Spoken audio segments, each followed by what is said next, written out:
You know, ladies and gentlemen, I've covered junior AAA hockey, junior AA hockey, junior A hockey, junior B hockey, junior C hockey. Very rarely covered junior D hockey.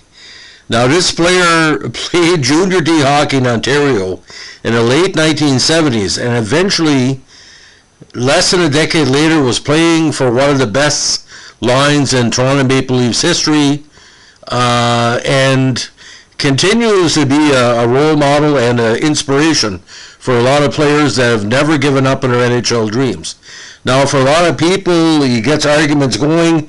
Is he one of the most underrated players of his generation? Is he, is he the type of player who could have scored 400 goals in the NHL? But coming from St. George, Ontario Junior D in 1979, and again, within a decade, was at the upper echelons of the NHL, it's got to be one player. It's got to be the great Tom Fergus. Now, Tom was born in Chicago, but called Montreal his hometown. First came to major prominence with that very strong St. George, Ontario Junior D division squad in 1979. I think he had won 34 of 36 regular season games. He had 41 points in 22 games that season. Now, in 1980, he found himself with Peterborough of the OMJHL, put up 14 points in 63 games. Now, he was Peterborough's fourth-round pick, number 52 overall, in the 1979 OMJHL's priority selection. Now, he was also cut from Brantford's Junior B team prior to the start of the 79 season. So he's no good for Junior B, and not good, and just barely good enough for Junior D. Now, 6 feet, 175, the Boston Bruins took faith in him, taken 60th overall in the 1980 draft. Now Boston again saw something in him. Now, he didn't get his NHL debut until October 8, 1981, and boys, he did everything with it. Now, he played 12 NHL seasons between 1981 and 1993. Now, he was a great player as a peewee, as he played in 2 back-to-back Quebec International Pee Wee hockey tournaments from 74 to 75 with a minor hockey team from Pointe Claire, which is a big part of Metro Montreal. Now, he did grow up in the city, and what was kind of ironic, he was looked at as all potential. Boston saw a lot of potential, and he proved that second season with the Petes. After his draft, he had 43 goals and 88 points in that season. Now, in 81-82, he made a strong Boston team at the age of just 19 and turned in a fine rookie season with 15 goals and 39 points in 61 games. He quickly evolved in a solid, productive second and third line center behind top-line pivot Barry Pettersson, and his production jumped to 28 goals and 63 points in 82-83. Now, during the 84 Stanley Cup playoffs, Fergus scored the only 2 Boston goals in their surprising loss to the Habs in the Adams Division semifinal, a best-of-5 series that Montreal won in 3 straight games. But the Montreal press felt he would be better served with a Canadian team. There was various articles that were published there saying Fergus was being overlooked by Boston and by the U.S. media. Now, with Pettersson injured for much of the 85 campaign, he spent most of the season on Boston's top line and set career goals with 30 goals and 73 points.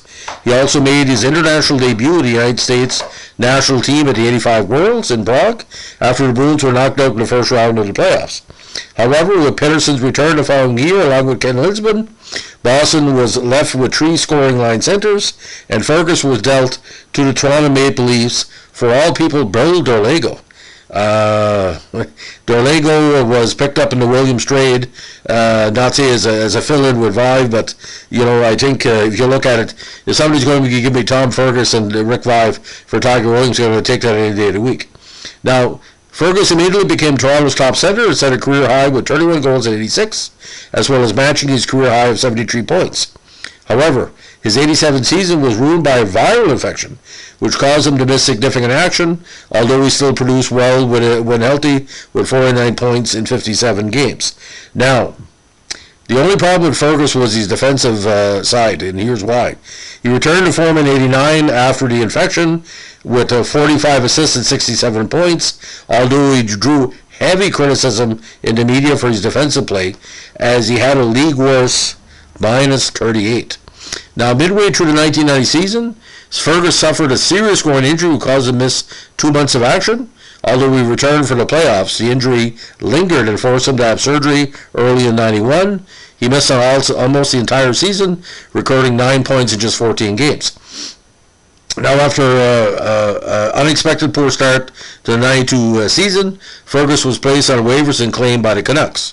His scoring touch returned with Vancouver as he notched 14 goals and 34 points in just 44 games, including a number of clutch goals down the stretch. He also had 5 goals and 8 points in 13 playoff games. However, he was used mostly as a utility player in a more limited role the following year as over defensive forward and redshirted 14 points in 36 games. Now, after being released by Vancouver, Fergus signed in Switzerland with Ev Zug and spent 2 seasons there before retiring in '95. His NHL career was I think he could have scored easily 350 goals were it not for bad luck and bad situations. 234 out of 5 goals, 346 assists for 581 points in 726 NHL games, along with nearly 500 penalty minutes. Now, Fergus settled in Oakville, Ontario, a beautiful community, where he has been active in the Toronto Maple Leaf Alumni Association, and he also has owned a promotional clothing company called Blue Leaf Limited. Now, he also played for the Petes in the Memorial Cup in 1980. We should mention that as well. 1 goal in 5 games.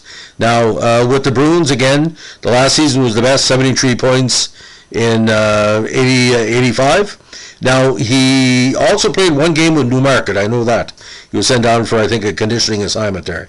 So, if you really look at it, ladies and gentlemen, multiple 20-goal seasons, the Vancouver in '92, like at the big totals, and the playoff runs. Fergus, like I said, he only had a decade pretty well at elite hockey after coming out of junior, and what he did was basically, he was going to get you 25 goals a season, 65 points.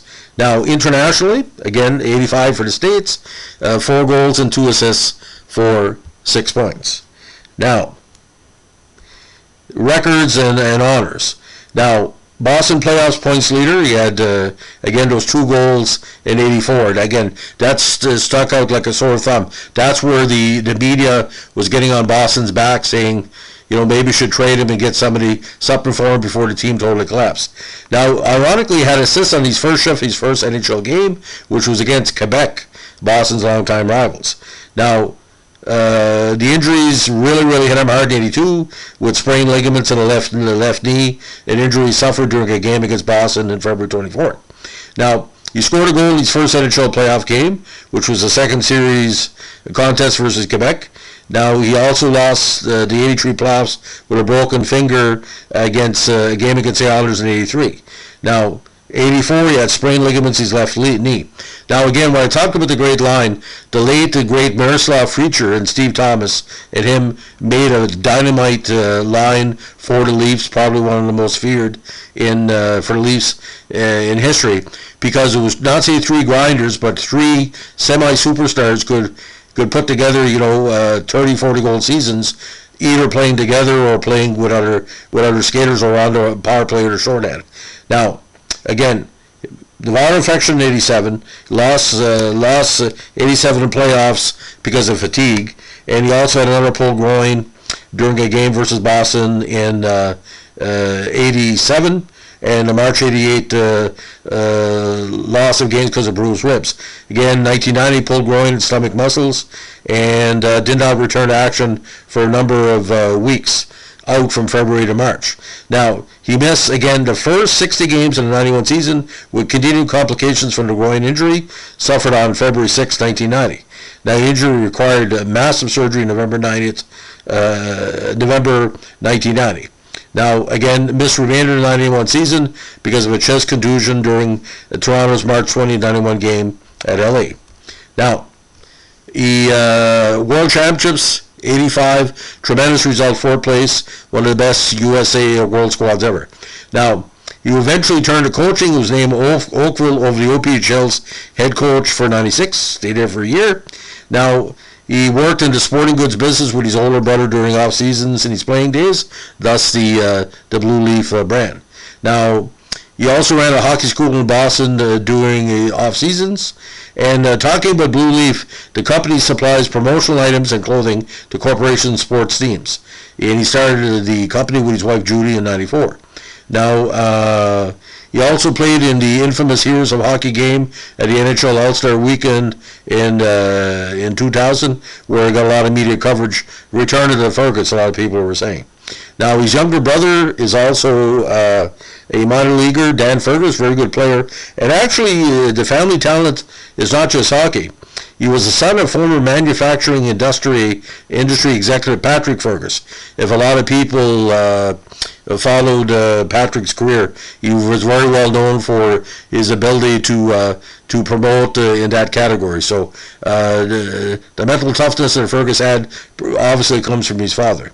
Now, that Dorlego-Fergus trade is kind of a forgotten changing of the guard because it didn't really put Boston or Toronto in a better stead, but you don't see big trades like that anymore because obviously Dorlego was a big point producer and so was Fergus. So for one like that, it's very rare now because now it's contract dumps or a player gets traded at the end of his career, but value for value was very comparable, like I said, on paper. But I think Fergus's toughness, and 6 feet 200, he looked a little bit bigger on skates. So Toronto was looking for a very tough guy. I know one thing, ladies and gentlemen, Fergus was a fan favorite, boys. Boston, Toronto, Vancouver, the kids loved him, the women loved him, the men loved him. A good player. Too bad on the defense, but sometimes things happen. Sometimes what you expect is what you expect, and what you don't expect, you get that too. You didn't get him for his defensive play. You got him because he could score and he could assist. But you're 70 points a season minus 37, boys. That's the media's on your back because in the games that you don't score, a -3 sticks out like a sore thumb. And Tom Fergus had a lot of -3 games. But like I said, when I saw him play, I did notice that there was some defensive lacking, especially, Toronto rink is very, very fast. A lot of 3-on-2s when he was playing. Either he gave up 3-on-2s or was prior to 3-on-2s. So, for all the fans of Tom Fergus, this is for you. If you like what we're doing here, we're a Vintage Sports File podcast. Give us a like, comment, and subscribe. And don't forget, ladies and gentlemen, the mid-1980s was rough for Toronto, but they were building towards that playoff runs in the 90s, and they got back a lot of their shine when the Freacher was there and Thomas and Wendell Clark arrived. They were picking up, and the early 90s showed that once Gilmore arrived, the shine was back, as we like to say. But like Tom Fergus, boys, groin injuries, freak, that could, that's a rupture, man. That's a rupture. It's very hard. So, thanks for listening. Bye.